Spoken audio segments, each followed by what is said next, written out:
Hello everybody, welcome back to another video, and in today's video we are going to be doing another unboxing. We are going to be unboxing 10 aircraft today, some Gemini jets, some are NG models. But yeah, these are going to be great additions to the collection, and also some that I've been waiting for a very long time. So without further ado, I think we're just going to go ahead and get started. So starting off with United, we have two aircraft which are fairly similar but not the same. We have the NG models United 737 MAX 8 and the NG models 737 MAX 9. Of course, I already have the MAX 10 in my collection, so I will now have one of each MAX variant of the 737 that United will operate. United are not going for the MAX 7s despite having the Dash 700 in their fleet. I do also want to get a Dash 700 for my collection.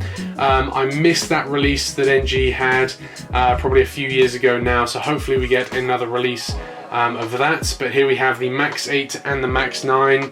I sold my two Gemini jets MAX 8s just because the NG mold is superior, and so now I just have one MAX 8, one MAX 9, and then I technically have two MAX 10s, but one is in that special SAF livery. So yeah, these are going to make great additions to my United fleet. We then have almost the completion of my Southwest fleet here with two of the Southwest 737 MAX 7s. Of course, Southwest at the moment operate three types of aircraft: the Dash 700, Dash 800 and the MAX 8. They will also be getting the MAX 7 into their fleet soon, and of course in the long run these will replace, well, these along with the MAX 8s will replace the Dash 700s and the Dash 800s. So really exciting stuff for Southwest in the future, and this will mean that we now have essentially finished my Southwest collection. I do have, of course, one more spot for a special livery, so I'm kind of reserving that spot for hopefully the Maryland 1 color scheme on either the Dash 800 or the MAX 8. I don't really know at this point, but hopefully that gets painted onto a Dash 800 soon, so I can then finally finish my Southwest fleet, which has been about 8 to 10 years in the making at this point. I believe I got my first Southwest aircraft, it's got to be 11 years ago into my collection. I remember for a very long time Southwest were an airline we didn't really get many releases of, so when we got to Southwest aircraft you would sort of definitely make sure you went for that one. But now we get every special livery under the sun, and re-releases of regular liveries, so Southwest isn't really a problem for collectors anymore. But here we have two of the 737 MAX 7s. Next up, we have a rather interesting one. We have the brand new JetBlue livery on the Airbus A320. So this is the JetBlue's new color scheme. Of course, I do want to get a couple more of these. I would like to get the A320 for sure on this new livery, and then also maybe either an A321 or an A321Neo.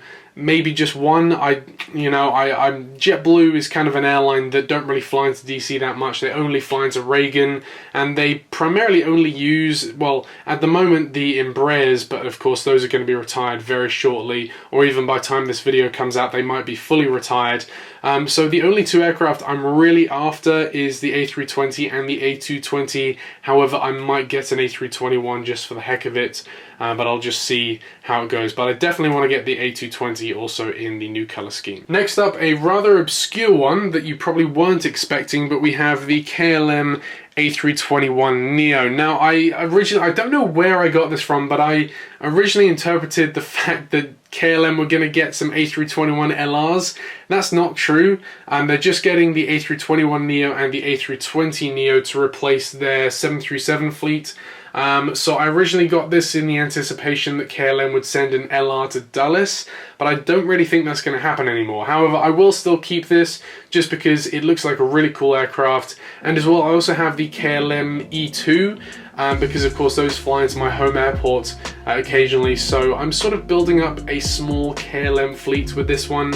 But oh well, it is what it is. It still looks like a pretty cool aircraft. Next up, the last of the narrow bodies, we have an airline that for a long time I didn't have in my collection. I picked up one of these within the last year, and now I have the second one. We have the Gemini Jets Allegiant Airbus A320.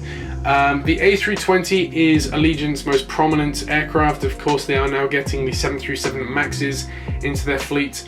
But this A320 is going to be a welcome addition to my collection. And then next up, moving on to the wide bodies, I think I'll do these ones next. So I have two that are very similar. Well, they are the same aircraft, just from different manufacturers. We have the United 787-8 in the new color scheme from Gemini Jets there, and the United 787-8 from NG on the right here. Of course, the Dash 8 variant of the 787 is the most prominent variant at Washington Dulles. I would even be inclined to say that it's probably not the most frequent wide body at Dulles. Probably the 767 still is, but Dulles gets a lot of the 787-8s, the 767-400s at the moment, along with 777-200 and 767-300. We don't really get the 777-300 as much. We get it to Frankfurt and Brussels occasionally, but it's more on the rare side. And then the Dash 9 and the Dash 10 are very rarely used at Dulles. I think the Cape Town route is on the Dash 9, but primarily these Dash 8s are flying a lot out of Washington Dulles, hence why I got them. And then last but not least, we have an aircraft which I believe you have seen by now, but it is still a pretty cool aircraft.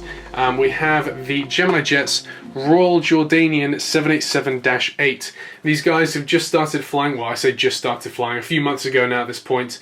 I've just started flying to Washington Dulles. And at the moment, the Dash 8 is the only wide-body aircraft that Royal Jordanian operate. However, they also have the Dash 9s on order. So that is a pretty cool aircraft, and also a really cool livery as well. So I think today we're going to start off, of course, like we usually do, in the order that we showed them off. So we're going to be starting with the United 737 MAX 8 and the MAX 9. I'll unbox the MAX 8 first. So coming out of the box now, we've got the plastic.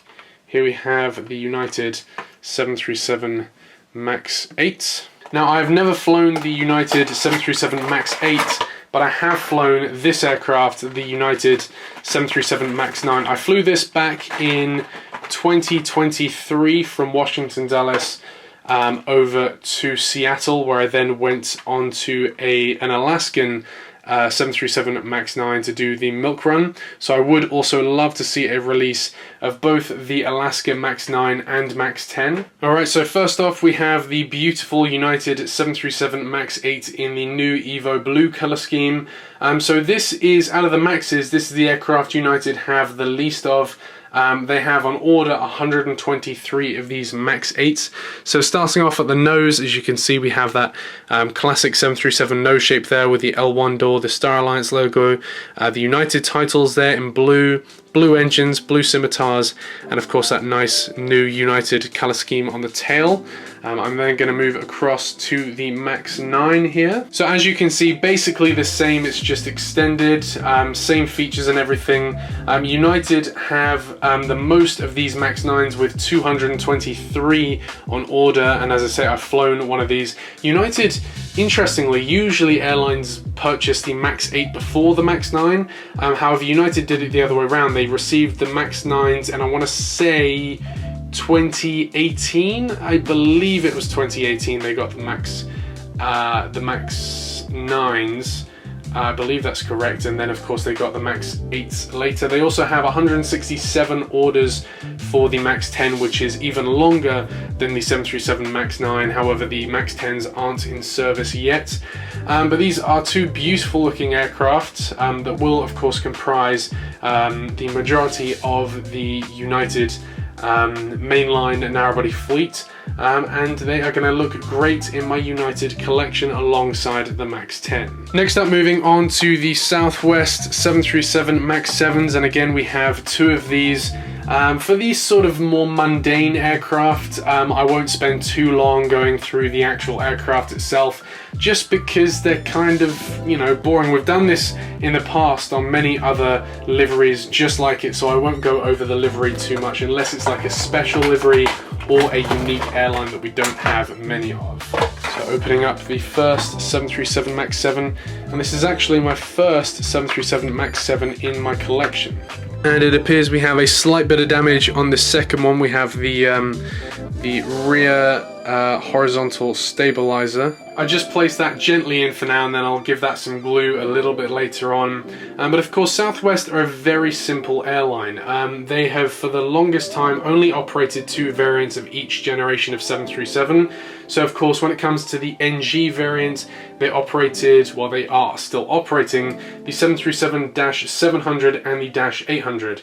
They have 342-700s and 203-800s, which will now be retired by the year 2031 and replaced with the MAX generation of the 737. They have 406 orders for the MAX 8, so they have about half of them in service at the moment. And then for these MAX 7s, which aren't yet in service, they have a grand total of 342 on order, which is exactly the same amount of -700s that they currently have in service. So there will be an increase in the -800 / the -8 because they're going from 200 -800s to 400 MAX 8s. However, the 700s to the MAX 7s will remain the same. Also, on another note, which I think is pretty interesting, Southwest are actually looking into flying to Europe. They are launching, well, hoping to launch a service on the MAX 8 from Baltimore Thurgood to Keflavik in Iceland. I don't know if they will expand into Europe beyond that, but I think that would be very, very cool. There is also some rumors, I guess you could say, about Play being relocated to Malta. So if you don't know what Play is, Play Airlines are a low-cost Icelandic airline. However, there is a chance they will be bought out and relocated to Malta, which is kind of interesting. So of course that's going to leave a gap on that Baltimore to Keflavik route, which Southwest could eat up. Of course, Icelandair and Play currently both operate from Baltimore to Keflavik, but a lot of those passengers are flying onwards to Europe. So maybe Southwest could operate a flight that's primarily just for people that just want to go to Iceland, because of course Iceland is an amazing country. I would highly recommend any of you to visit. Of course, the thing is with Iceland, flights to Iceland are pretty cheap. Once you're in Iceland, it's pretty expensive. The cost of living, I believe, is like the 2nd or 3rd highest in the world. So yeah, it's up to you. But Southwest flying to Iceland would be a very interesting twist on Southwest's operations. But of course this, unlike the MAX 8 and the MAX 9 that we just looked at, is a shortened variant of the MAX aircraft. Of course we have the blue fuselage with the Southwest titles there, the yellow and red on the winglets, and of course the Southwest stripes on the tail. It looks like a really cool aircraft, but again, NG do kind of suffer from that colouring on the blue. It's quite dark on this aircraft compared to, well, the Gemini Jets variants, and I don't really know which one's more accurate. I would say the Gemini Jets models look a bit more accurate to the real life Southwest aircraft, but when you put an NG model next to a Gemini Jets model, you can really tell there is quite a big color difference between the blues on the NG and the Gemini Jets aircraft. But there we go.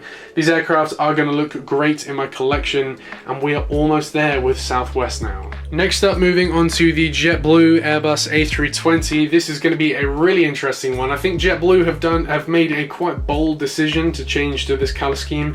Again, I really like colorful color schemes. I love Spirit, Southwest, and now JetBlue for making airports just lively and colourful instead of these Euro white liveries that just don't look that great. I mean, some of them pull it off, of course.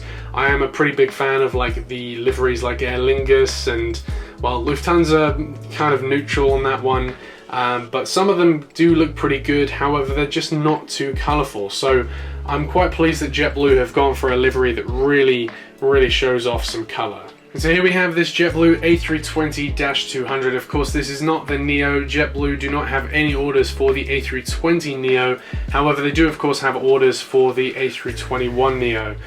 These A320s fly quite a bit into Washington Reagan, down to Florida, and different places like that, along with the E190, and now, of course, now that the E190 is on the way out, to the A220 instead. JetBlue's primary aircraft is still this A320, and they have 130 of these in service, and they don't have all of their A220s yet, but when adding up all of their total orders, they will have a grand total of 100 A320s in service, which is pretty cool.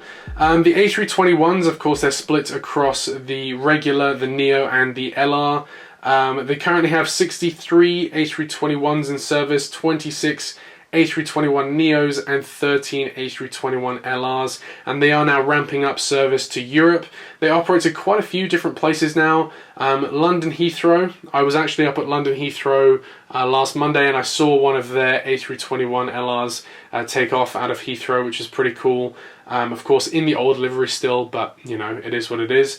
London Gatwick, they also operate there. Edinburgh, Madrid, Amsterdam, Dublin and Paris as well, which I think is really cool. I would love to fly transatlantic on JetBlue someday over to the States. If I ever do that, of course I will make a video, but they are actually one of the cheaper options flying transatlantic. I think it's sort of on the cusp between airlines like Iceland Air, Aer Lingus and JetBlue. Those are kind of the cheap ones that offer transatlantic service. Of course, with all of those you have to change. For me, going to Washington DC, JetBlue don't have a service direct from London to DC.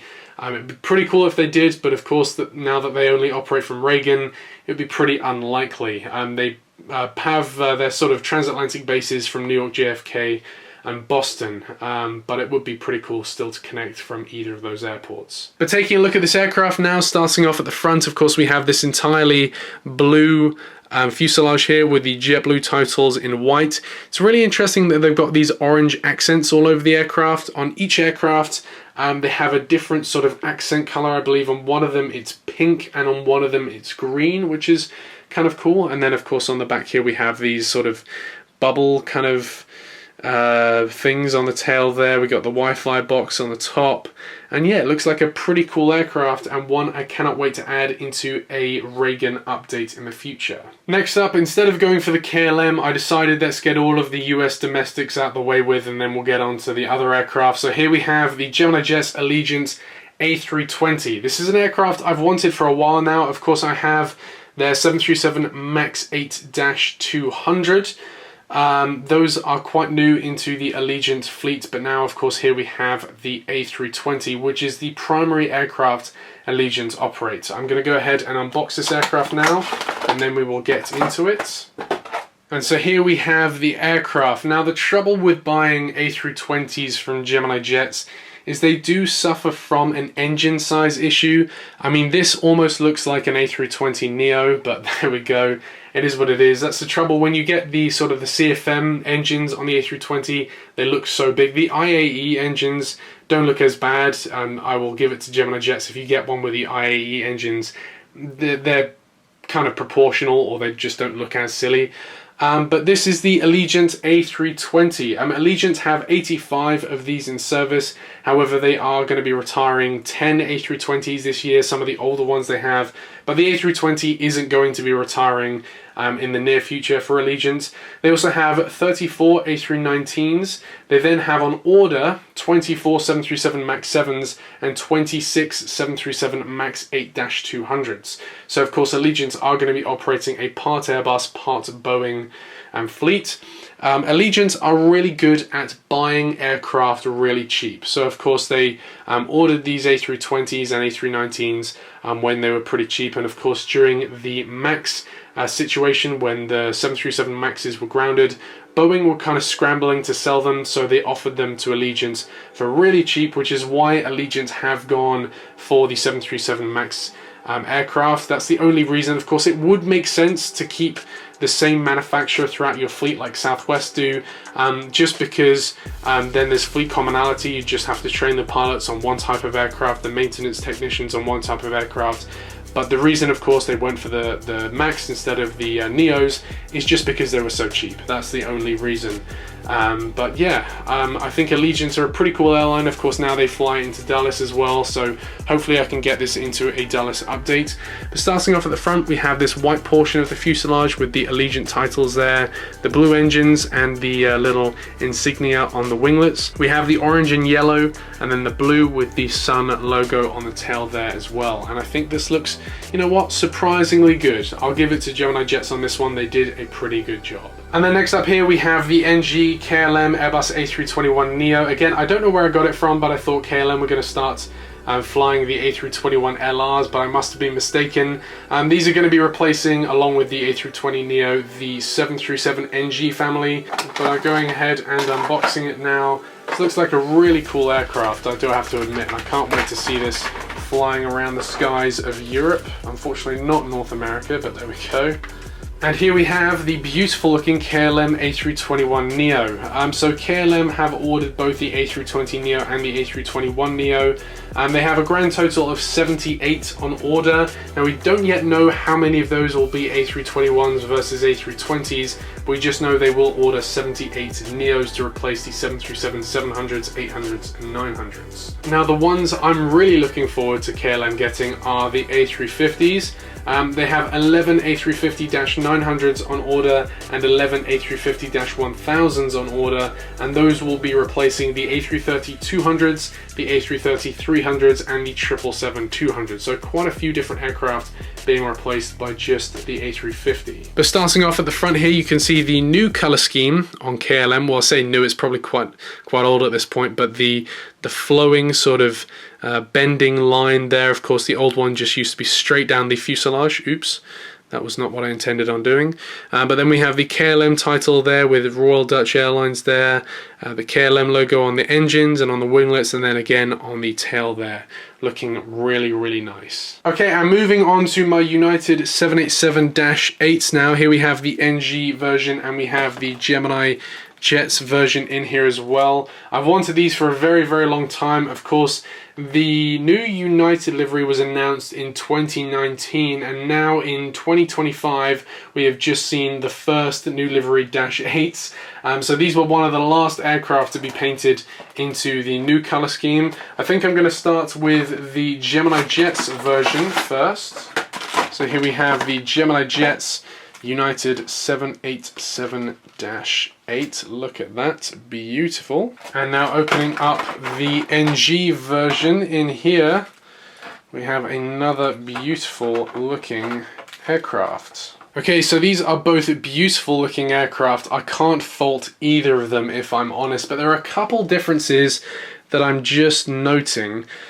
So the first one is, as you can see, the Wi-Fi box on the NG version. This is the NG version, this is the Gemini Jets version, by the way. The NG version, the Wi-Fi box is a dark grey, whereas this one on the Gemini Jets one is basically a white, slightly greyish, but that's a very big difference. I don't really know why that is, and I don't really know enough about these Wi-Fi boxes to make a guess as to which one is more accurate.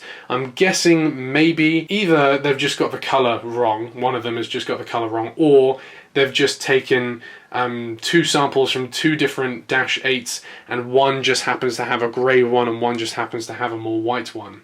The second difference that I'm noticing, and you can't really see it from this angle, but the wing details on the Gemini Jets version are a lot better than the NG version.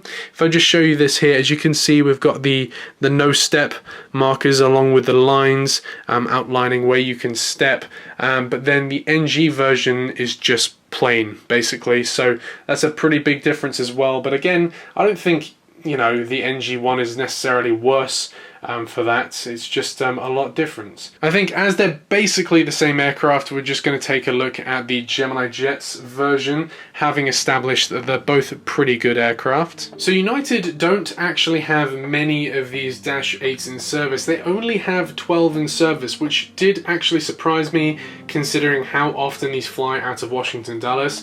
Washington Dulles must be one of the most frequently used 787-8 bases, if that's the case. Again, as I said, this is the last type of aircraft in United's fleet to be repainted, and these operate out of Dulles a lot of different routes, notably the sort of West African routes, which I'm a pretty big fan of. Of course, I've been to Nigeria from Dulles, and I had to take Lufthansa over to Frankfurt, and then from Frankfurt down to Abuja, which is where I flew. But United now fly to Dakar, Accra and Lagos. which is pretty cool and quite unique. I know there is quite a big West African population in Washington DC, so United are really serving those passengers well by offering these flights. Of course, those aren't really tourist destinations as such. I don't think anyone would really be going to Accra on holiday. No American anyway would really go to Accra on holiday. But these are very good flights for the people that live in those areas. Of course, along with that, so these also fly to Europe. A lot of different places get the Dash 8s, and again, they vary. The European destinations like Amsterdam, London, Paris, they sort of go from having a 787 serve it to a 767 to a 777, but I know the Dash 8 has served London, Paris, you know, Frankfurt, Munich, Geneva, Zurich. A lot of those different destinations have been served on the Dash 8s, as well as domestic services as well. These will fly from Dallas to Denver, to San Francisco, to Los Angeles, so that's pretty cool as well. But of course, starting off here, we have the classic 787 nose there with the L1 door, the United titles, the L2 door, the blue engines, the cool looking 787 wings, and of course that beautiful looking tail. Really, really good looking aircraft these are. And then last but not least, moving on to another 787-8. So this one is the Royal Jordanian 787-8, and this one, unlike all the others were new releases that I picked up. But this one I picked up from eBay. This was released, when was this released? 2021, so 4 years ago this was released. And I picked this one up just because they were flying, Royal Jordanian started flying into Washington Dulles, which is really cool because they have such a cool livery. I love the Royal Jordanian livery. And so yeah, we're gonna go ahead and unbox this one now.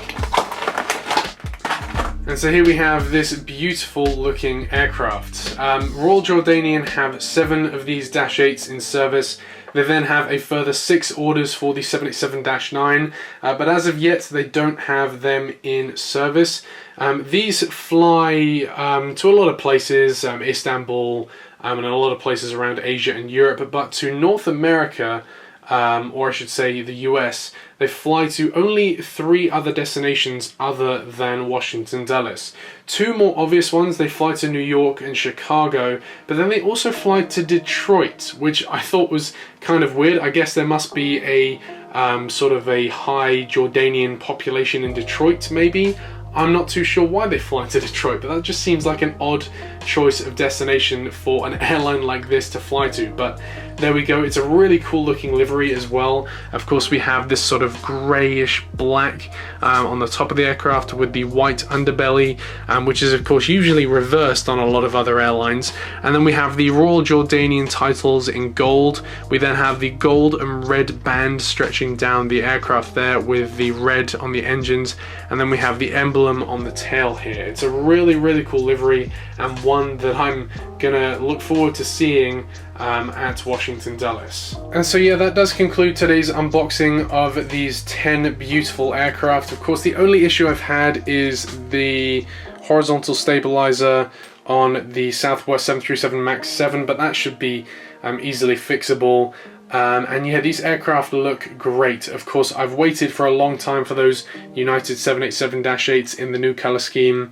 And then of course we got the new JetBlue livery, the really cool Royal Jordanian livery, Allegiant A320 that looks amazing, KLM A321Neo is going to look great next to my 787 and my E2. Of course, the United 737 Maxes are going to look great in my United cabinet. Just waiting on the Dash 700 now, and then I've completed the 737s for United. And of course, these 2 Max 7s, apart from hopefully a Maryland 1 color scheme, Dash 800 or Max 8, I've pretty much completed my Southwest collection. So yeah, with that, I want to thank you very much for watching today's video, and I will see you in the next one. Bye.